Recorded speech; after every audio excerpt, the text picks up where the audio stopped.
Hello बच्चों, स्वागत है एक बार फिर से आपका अपने YouTube चैनल पर। आज हम चर्चा करेंगे कक्षा 10 के एग्जाम में आने वाले आंकिक प्रश्नों के बारे में। जो ये न्यूमेरिकल क्वेश्चन है, अधिकांश बच्चे इसको अटेंड नहीं करते हैं, छोड़ देते हैं, जिस कारण से उनके जो मार्क्स होते हैं वो अच्छे नहीं आ पाते हैं। ये जो न्यूमेरिकल क्वेश्चंस होते हैं ये कम से कम 10 से लेके 15 नंबर तक के आते हैं, मेन एग्जाम में हो या होम एग्जाम में हो। तो जैसे कि आपको बताया, आपका जो पूर्णांक होता है वो 80 नंबर का होता है। अगर आप माना 15 नंबर के न्यूमेरिकल आ रखे हैं, उसको अटेंड नहीं करते हैं, उससे आपका पूर्णांक 80 से घट के कितना हो जाएगा, 65 हो जाएगा और आपकी मार्किंग 65 पे होगी। तो इस दुविधा से बचने के लिए आप क्या कर सकते हैं, आंकिक प्रश्न को हल कर सकते हैं। इसके लिए हमें क्या करना पड़ेगा, हम यहाँ पे समझने का प्रयास करेंगे। जो दो चैप्टर हैं, विद्युत और प्रकाश, उसको समझेंगे, ठीक है ना। उसमें भी क्या समझेंगे हम, जो फॉर्मूले हैं, किसी भी क्वेश्चन को जो हम सॉल्व करते हैं उसमें कोई ना कोई फॉर्मूला अप्लाई होता है। तो उसके लिए हम क्या करना चाहिए, हमको फॉर्मूला याद करना है। वो कैसे करना है, सबसे पहले हम लाइट का डिस्कस करते हैं, उसमें कितने फॉर्मूले होते हैं और उन्हीं फॉर्मूले से हम क्वेश्चंस को हल करते हैं। जैसे कि आपको पता है, ये है दर्पण सूत्र। दर्पण सूत्र का फॉर्मूला क्या है, 1/v plus 1/u is equal to 1/f। Alright. दूसरा है लेंस सूत्र, इसका फॉर्मूला है 1/v minus 1/u is equal to 1/f। इसके बाद आता है लेंस की क्षमता, इसका फॉर्मूला है p is equal to 1/f।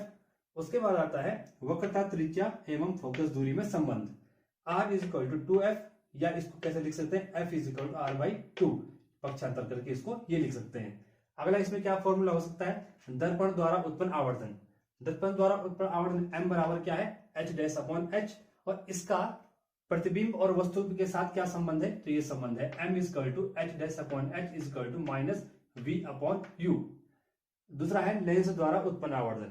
जैसे दर्पण आवर्धन उत्पन्न करता है, वैसे लेंस भी आवर्धन उत्पन्न करता है। तो इसके लिए क्या फॉर्मूला होगा, वही होगा m is equal to h'/h। तो इसका जो इससे रिलेशन होगा, किससे, लेंस के आवर्धन का वस्तु की दूरी से और दर्पण की, सॉरी, वस्तु की दूरी और प्रतिबिंब की दूरी से, m is equal to h' is equal to v/u। Alright. अगला फॉर्मूला है हमारा अपवर्तनांक का। अपवर्तनांक क्या होता है, अपवर्तनांक बराबर माध्यम 1 में प्रकाश की चाल बटे माध्यम 2 में प्रकाश की चाल। इसको हम n is equal to c/v लिख सकते हैं। अब जो हमने यहाँ पे ये सिंबल लिखे हैं, इनका मीनिंग क्या होता है, तो आपको पता है u बराबर क्या होता है, वस्तु की दूरी, v बराबर होता है प्रतिबिंब की दूरी, f का मतलब होता है फोकस दूरी, r का मतलब होता है वक्रता त्रिज्या, h' का मतलब होता है प्रतिबिंब की ऊंचाई और h का मतलब होता है वस्तु की ऊंचाई। इसलिए आप यहाँ पे देख पा रहे हो, h' के सामने क्या लिखा है, v का मतलब क्या होता है, प्रतिबिंब की दूरी, उसी के सामने h' है जो, उसका मतलब हो गया क्या होता है, प्रतिबिंब की ऊंचाई। इन सब का मतलब हमें पता होना चाहिए, तभी हम क्या कर पाएंगे, किसी प्रश्न को हल कर पाएंगे। ठीक है। दर्पण एवं लेंस से संबंधित आंकिक प्रश्नों को हल करने के लिए प्लस और माइनस चिन्ह कहां पे कैसे लगाए जाएं, उसकी जानकारी होनी बहुत जरूरी है। अगर प्लस और माइनस चिन्ह हम सही जगह नहीं लगाएंगे तो हमारा उत्तर सही नहीं पा पाएगा। तो हम समझने का प्रयास करते हैं इस चित्र के माध्यम से। यहाँ पे आप देख रहे हैं, ये बीच में एक रेखा है जिसे मुख्य अक्ष बोलते हैं, ये एक दर्पण है। ये तो एक्चुअल में अवतल दर्पण है, लेकिन ये जो डायग्राम है जो हम यहाँ पे शो करने वाले प्लस माइनस चिन्ह, वो दर्पण और लेंस दोनों में यही कंडीशन होगी, दोनों दर्पण उत्तल अवतल और दोनों लेंस उत्तल अवतल। तो जानने का प्रयास करते हैं। हमने लिखा है यहाँ पे बाईं ओर दूरी, इसमें ब्रैकेट में है माइनस। तो बाईं ओर दूरी के साथ साथ देखिए यहाँ पे मैंने और चीज लिखी है, वस्तु हमेशा बाईं ओर रखी जाती है। कोई शीशा है, हम शीशा के आगे खड़े होते हैं, उसके पीछे नहीं। ये भी शीशा है, तो वस्तु कहां होगी, उसके सामने। तो इसकी ये क्या हो गई, बाईं साइड हो गई। तो बाईं साइड हमेशा दूरी क्या होती है, माइनस में होती है। ये ध्यान रखना आपने। अगर माना प्रश्न पूछा है, कोई वस्तु कितनी सेंटीमीटर दूरी पे है दर्पण से, 25 सेंटीमीटर दूरी पे है, ठीक है, तो हम वस्तु की दूरी किससे डिनोट करते हैं, u से। u बराबर हमने कितना लिख लिया, 25 सेंटीमीटर। तो उसमें कौन सा चिन्ह आएगा, प्लस की माइनस, तो उसमें हमेशा क्या आएगा, माइनस, क्योंकि दर्पण से बाईं ओर की दूरी किस में होती है, माइनस में होती है। तो इसके आगे आपने क्या लगाना है, माइनस लगाना है। अब वस्तु है, कोई वस्तु है तो उसकी कुछ हाइट भी होगी। अगर माना प्रश्न पूछा कि 4 सेंटीमीटर ऊंची कोई वस्तु है, ठीक है, तो आप यहाँ पे देख रहे हो ऊपर ये तीर का निशान है, ये वस्तु को डिनोट करता है, ऑब्जेक्ट को। तो इसकी ऊंचाई ऊपर के लिए वो हमेशा क्या होगी, प्लस में होगी। तो अगर प्रश्न पूछता है कि 4 सेंटीमीटर को ऊंची वस्तु है, तो हमने ऊंचाई को डिनोट किससे किया, वस्तु की h से। कितना सेंटीमीटर, 4, तो चिन्ह कौन सा आएगा, ये हमेशा यहाँ पे प्लस आएगा।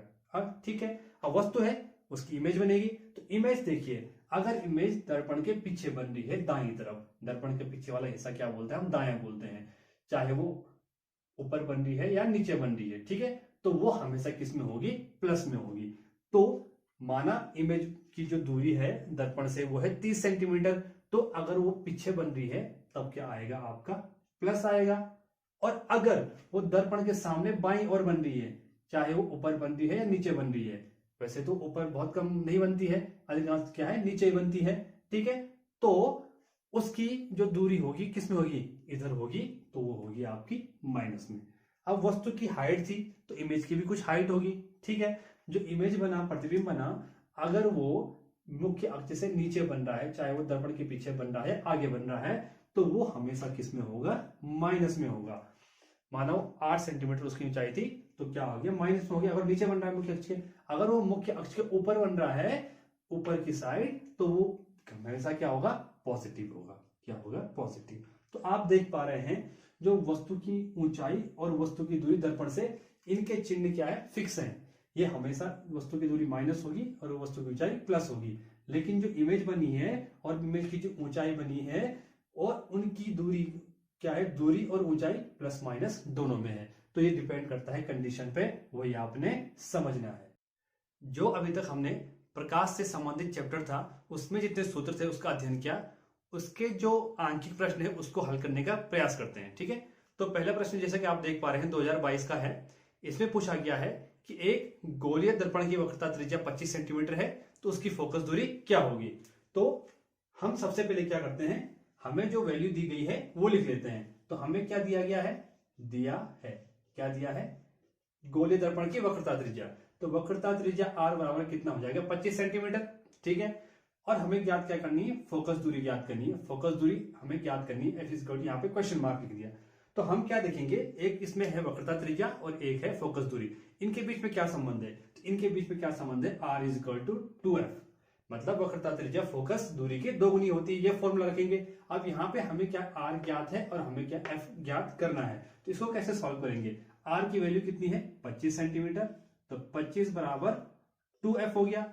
अब हम क्या करेंगे, पक्षांतर करेंगे इसको, तो f बराबर कितना हो जाएगा, 25/2, तो हमारा जो आंसर आ जाएगा 12.5 सेंटीमीटर। इस पर अगला प्रश्न आप यहाँ पे देख सकते हैं, 2019 में आया है, जो 2.5 डायोप्टर क्षमता वाले लेंस की फोकस दूरी ज्ञात करनी है, ठीक है।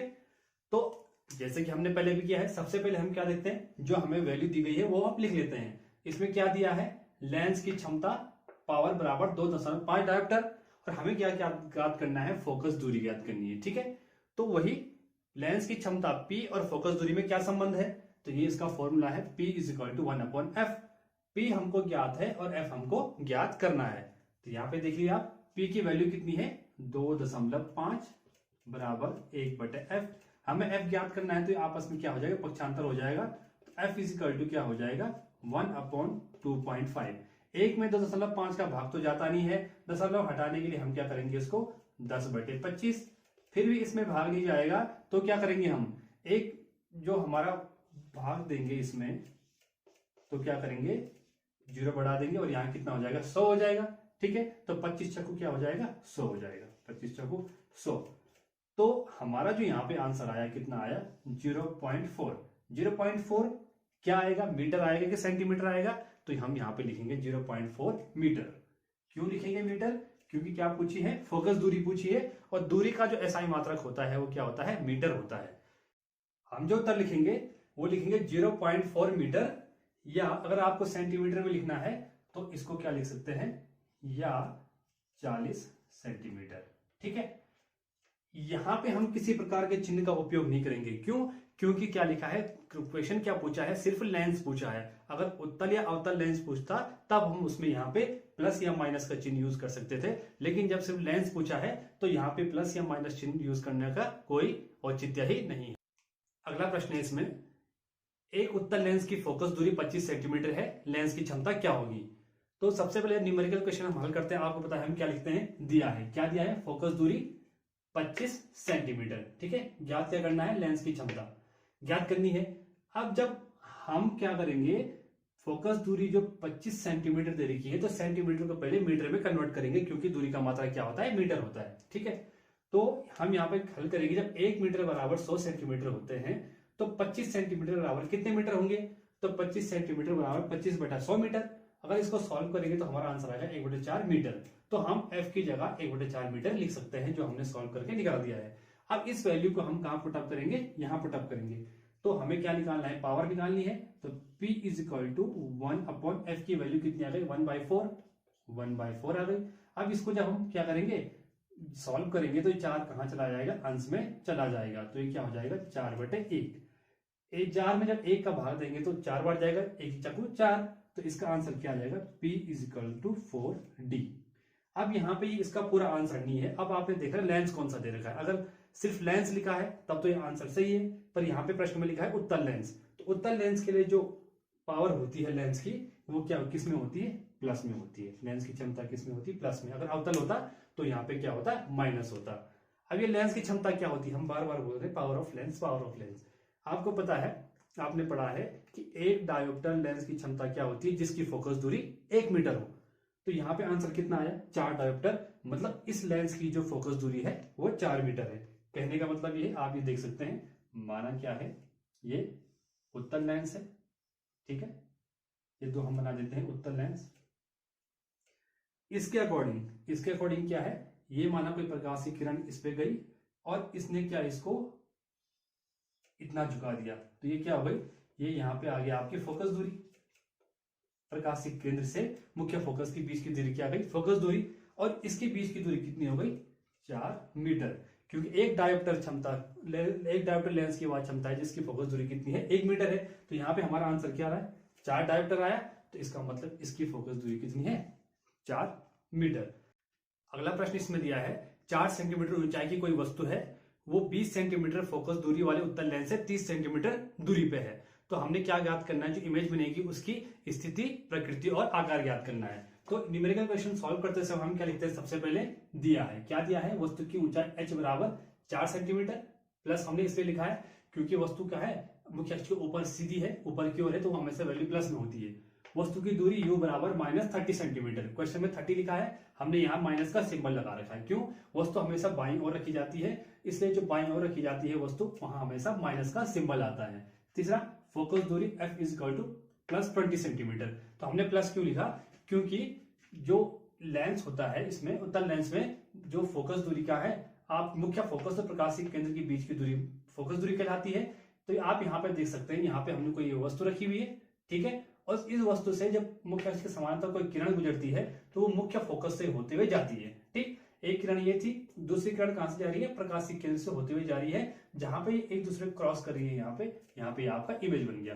तो जो मुख्य फोकस दूरी है वो प्रकाशिक केंद्र और मुख्य फोकस से बीच की जो डिस्टेंस होती है वो होती है। इसलिए हमने क्या कर दिया, प्लस में लिख दिया। क्यों, लेंस से पीछे जो वैल्यू होती है वो प्लस में होती है, तो +20 सेंटीमीटर। अब हमें क्या ज्ञात करना है, इस पर लेंस का सूत्र लगाना है। तो लेंस का सूत्र क्या है, 1/v - 1/u is equal to 1/f। हमें u और f की वैल्यू ज्ञात है और हमें v ज्ञात करना है। तो हम क्या करते हैं, u की वैल्यू -30 रख लेते हैं जैसे कि दिया है, और f की वैल्यू +20 रख लेते हैं जैसे कि दिया है। अब इसको जब सॉल्व करेंगे, कैसे करेंगे, ये यहाँ पे माइनस चिन्ह पहले से, इसका माइनस माइनस क्या हो जाएगा, प्लस हो जाएगा, ठीक है। तो 130/120 सेम आ गया प्लस। अब हमने v की वैल्यू निकालनी है, तो इसका क्या कर लेंगे, पक्षांतर कर देते हैं इस तरफ। तो 1/v is equal to 1/20 minus 1/30। Minus इसलिए आया कि यहाँ पक्षांतर से पहले प्लस चिन्ह था 1/30 के साथ, जब भी बराबर किस तरफ चला जाता है तो चिन्ह परिवर्तन हो जाता है, वो माइनस हो गया। इसकी जब सॉल्व करेंगे तो 20 और 30 का एलसीएम निकालेंगे। 20 और 30 का एलसीएम कितना होता है, 60 होता है। तो 60 का भाग 60 में कितनी बार जा रहा है, 3 बार, और 30 का जा रहा है 2 बार। तो ये हमारा कितना आ गया, 3 में से 2 गया 1/60, और v की वैल्यू कितनी आ गई हमारी 60, किस में आएगी, प्लस में, सेंटीमीटर, ठीक है। अब क्या करना है, हमें v की वैल्यू ज्ञात होगी है, मतलब ये जो इमेज बनी है ये कितनी दूरी पे बनी है, 60 सेंटीमीटर की दूरी पे बनी है, ठीक है। कितनी सेंटीमीटर, 60 सेंटीमीटर। अब हमें क्या ज्ञात करने हैं, इमेज की हाइट ज्ञात करनी है। तो लेंस की आवर्धन क्षमता क्या होती है, m is equal to h' होती है, ठीक। अब इसका वस्तु की दूरी और इमेज की दूरी से क्या संबंध होता है, वो आपका संबंध होता है h' is equal to v/u, ये संबंध होता है। हमें h ज्ञात है +4, v ज्ञात है +60, u ज्ञात है -30। ये वैल्यू पुटअप कर लेते हैं, तो क्या आएगा, h' is equal to h कितना है 4 बराबर v कितना है 60 और u कितना है -30। तो 30 का भाग 60 में कितनी बार जाएगा 2 बार, तो ये कितना आ जाएगा -2। अब क्या होगा h डैश बराबर, ये पक्षांतर करेंगे हम, 4 कहाँ चले जाएगा इस तरफ चले जाएगा, ये आप ये लिख सकते हैं -2/1। अब h dash is equal to क्या हो जाएगा 4 गुना आ गया -2, तो 4 दूनी 8 -8 सेंटीमीटर, ये आपका आंसर आ गया। तो स्थिति और प्रकृति आकार क्या है, इसका आंसर आपका ये आ गया। वस्तु से बड़ा, बिल्कुल यहाँ 4 सेंटीमीटर है, यहाँ कितना आ गया 8 सेंटीमीटर। दूसरा क्या उल्टा, यहाँ जो इमेज ऑब्जेक्ट था वो सीधा था और यहाँ क्या बन गया उल्टा बन गया। तीसरा वास्तविक। नेक्स्ट जो क्वेश्चन पूछा है, जल का अपवर्तनांक 1.33 है, इस कथन से क्या अभिप्राय है। तो देखते हैं, सबसे पहले दिया है, क्या दिया है, जल का अपवर्तनांक बराबर 1.33। इसमें कौन सा फॉर्मूला अप्लाई होगा, अपवर्तनांक बराबर निर्वात में प्रकाश की चाल बटा जल में प्रकाश की चाल। यहाँ पे जल का अपवर्तनांक दिया है, अगर किसी का भी अपवर्तनांक दिया है, बर्फ का दिया है, जल का दिया है या हीरे का दिया है, तो हम यहाँ पे वही लिखेंगे जिसका अपवर्तनांक दिया है। यहाँ पे जल का दिया है तो हमने यहाँ पे जल लिख दिया। तो अपवर्तनांक n बराबर होता है C/V। तो n की वैल्यू कितनी है 1.33। 1.33 is equal to C/V। V क्या है, जल में प्रकाश की चाल, ठीक है। तो V इज इक्वल टू क्या हो जाएगा C/1.33। तो जो इसका मीनिंग है वो क्या होगा, इस कथन का यह अभिप्राय है कि जल में प्रकाश की चाल निर्वात में प्रकाश की चाल से 1.33 गुना है।